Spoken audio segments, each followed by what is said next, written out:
किया। प्रातः काल हुआ तो उसकी पिशाच योनि छूट गई।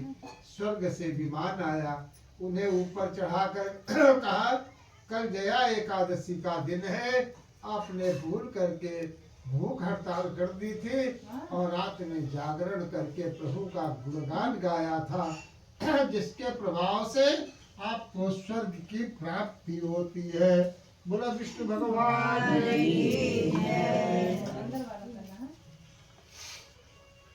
फागुन कृष्ण पक्ष की विजया एकादशी। भगवान कृष्ण बोले, हे युधिष्ठिर, फागुन मास के कृष्ण पक्ष की एकादशी का नाम विजया है। विजय को देने वाली है। मर्यादा पुरुषोत्तम राम ने इसी व्रत के प्रभाव से लंका में विजय प्राप्त किया था।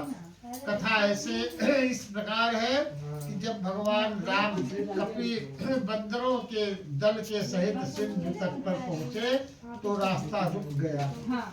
समीप में एक दाम्भ मुनि का आश्रम था, जिससे अनेकों ब्रह्म अपनी आंखों से देख रहे थे।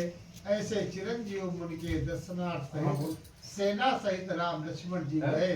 शरण में जाकर के मुनि को दंडवत प्रणाम किया और करके समुद्र से पार होने का उपाय पूछने लगे। तो कल विजया एकादशी है, उसका व्रत आप सेना सहित करो।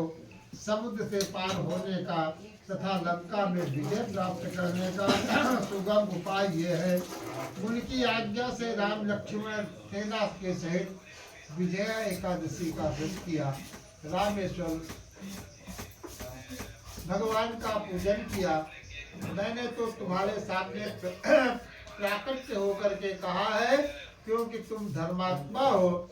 इस महात्मा को सुनने से हमेशा ही मनुष्यों को हर जगह विजय प्राप्त होती है।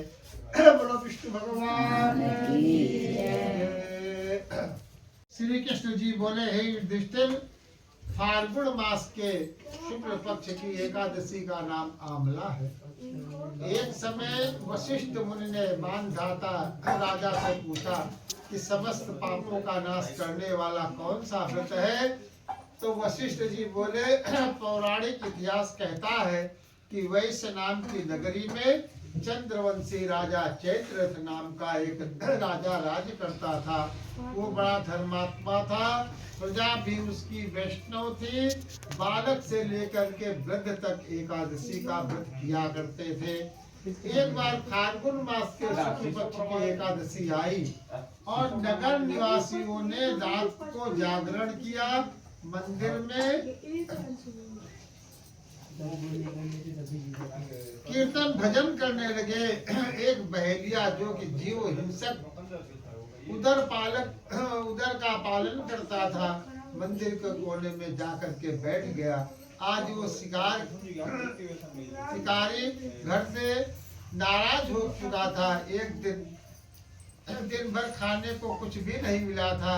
रात्रि को दिन बहलाने के लिए मंदिर के कोने में जाकर के छुप बैठा। वहाँ विष्णु भगवान की कथा था, एकादशी का व्रत का महत्व सुना। रात्रि बीत गई, प्रातः काल घर को गया, भोजन पाया तो उसकी मृत्यु हो गई। आमला एकादशी के प्रभाव से उसका जन्म दूसरा जन्म राजा विदुरथ के यहाँ हुआ। जैसा नाम उसका विदुरथ प्रसिद्ध हुआ। एक दिन राजा वन विहार करने गया और दशा का ज्ञान न रहा, वो अपना रास्ता भूल गया। आपको पागल समझ करके एक वृक्ष के नीचे सो गया। राजा ने आमला एकादशी का व्रत रखा। सोते समय भगवान का ध्यान किया। उधर म्लेच्छों ने राजा को अकेला देखा। म्लेच्छों के संबंधियों ने किसी दोष के कारण राजा ने दंड दिया था, इस कारण उसे मारने आए। उस समय राजा के शरीर से एक सुंदर कन्या उत्पन्न हुई। ये आमला एकादशी के प्रभाव से उत्पन्न हुई थी।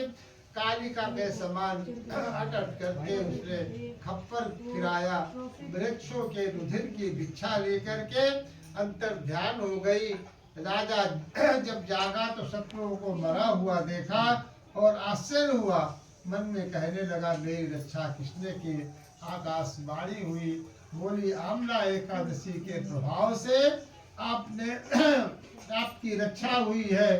आप भगवान विष्णु के ही साक्षात बनो।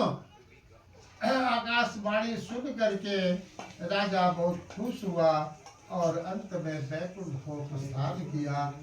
बोलो विष्णु भगवान की जय। एक चित्ररथ नाम का सुंदर वन था। देवराज इंद्र का क्रीड़ा स्थल था। उस वन में एक मेधावी मुनि तपस्या करते थे। भगवान शंकर के भक्त थे। शंकर के सेवकों ने